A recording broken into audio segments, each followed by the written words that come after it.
1990s. Long before smartphones, Google Maps, or WhatsApp,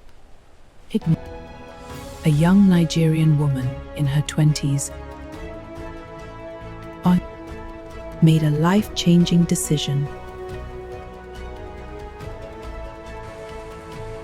She was leaving the shores of Nigeria, not for a holiday, not for a short visit, but for a new beginning, a one-way ticket, a leap of faith, a dream she had nurtured for months. She believed she was prepared.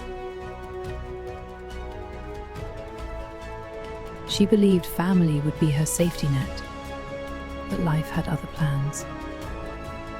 Her preparations were meticulous. Her ticket had been bought. Temporary accommodation arranged. A cousin in London had promised her a spare room. Of course, it's all set.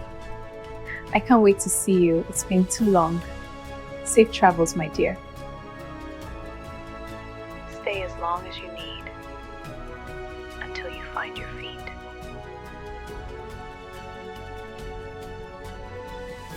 She packed foodstuff for her cousins.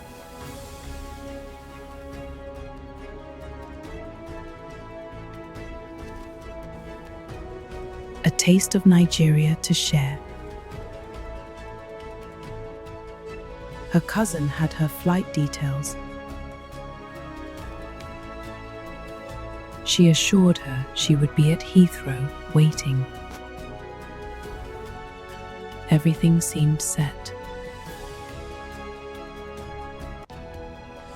On the evening of her departure, she arrived at Lagos Airport filled with excitement and nerves. All right, as soon as I arrive. Be safe, my dear. And then, a small blessing.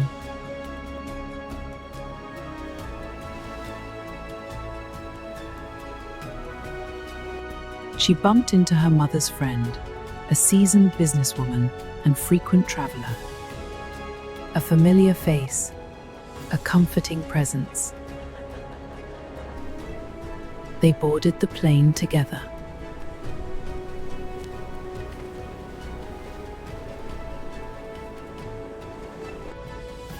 They talked. They laughed. They shared stories of London, of family, of expectations. And when the plane touched down at Heathrow the next morning,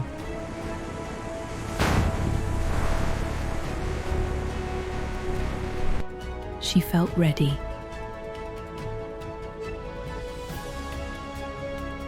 She collected her luggage, smoothed her clothes, and walked confidently into the arrival lounge. She scanned the crowd for her cousin.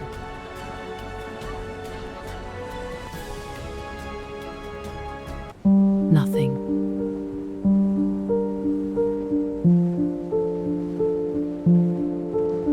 She waited and waited.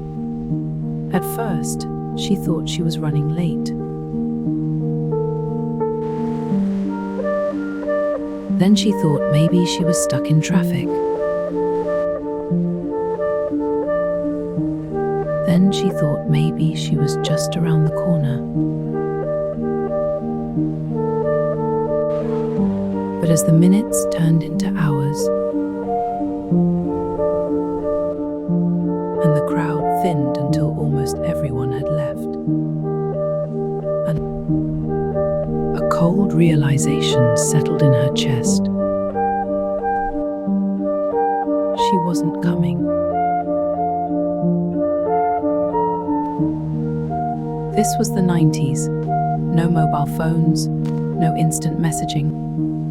She had no coins. And even if she did, she had never used a phone booth in her life.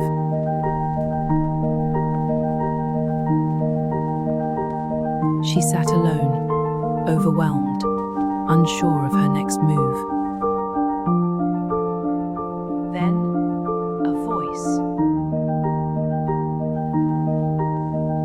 Her mother's friend, surprised to see her still sitting there. "Why are you still here? Where is your cousin?" When she explained,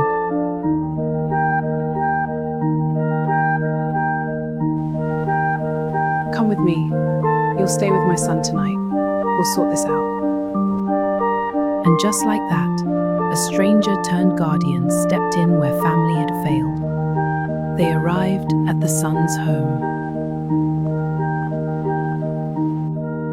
They called the cousin's landline.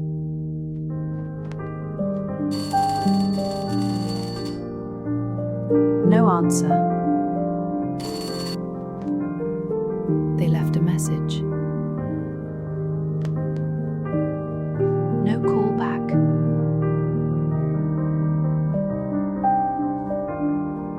Still, she held on to hope. Over the next days and weeks, she was passed from one relative to another. A sofa here, a floor there, a spare room just for a few days. The warmth she expected was replaced with coldness.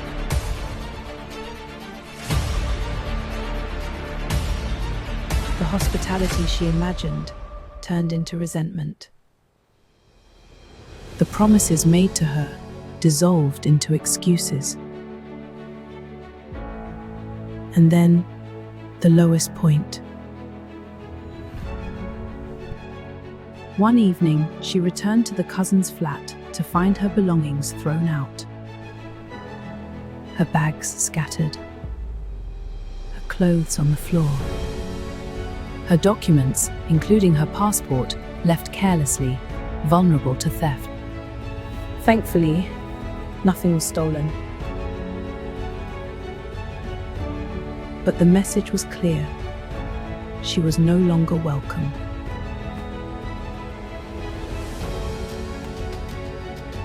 With nowhere else to go, she rented a room from a Nigerian woman, a resident landlady who turned out to be a blessing.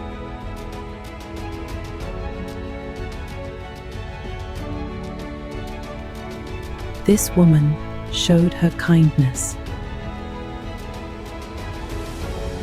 patience,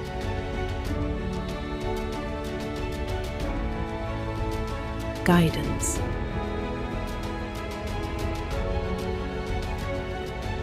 She taught her how to navigate the UK system,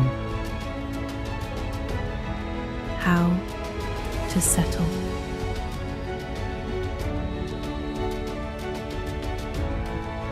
how to survive.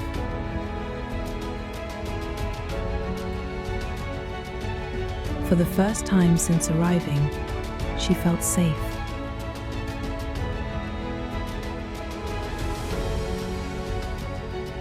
She felt seen.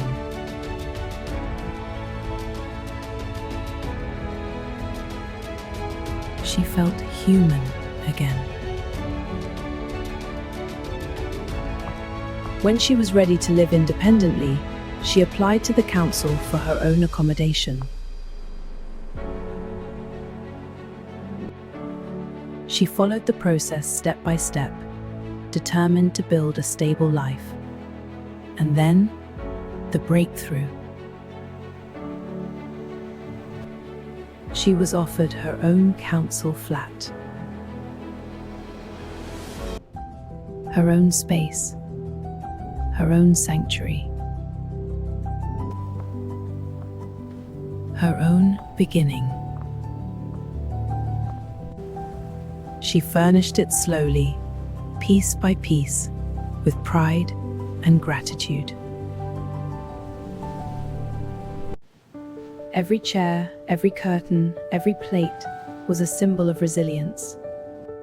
She had arrived in the UK with hope. She had been let down by those she trusted. But she rebuilt her life with the help of strangers and her own determination.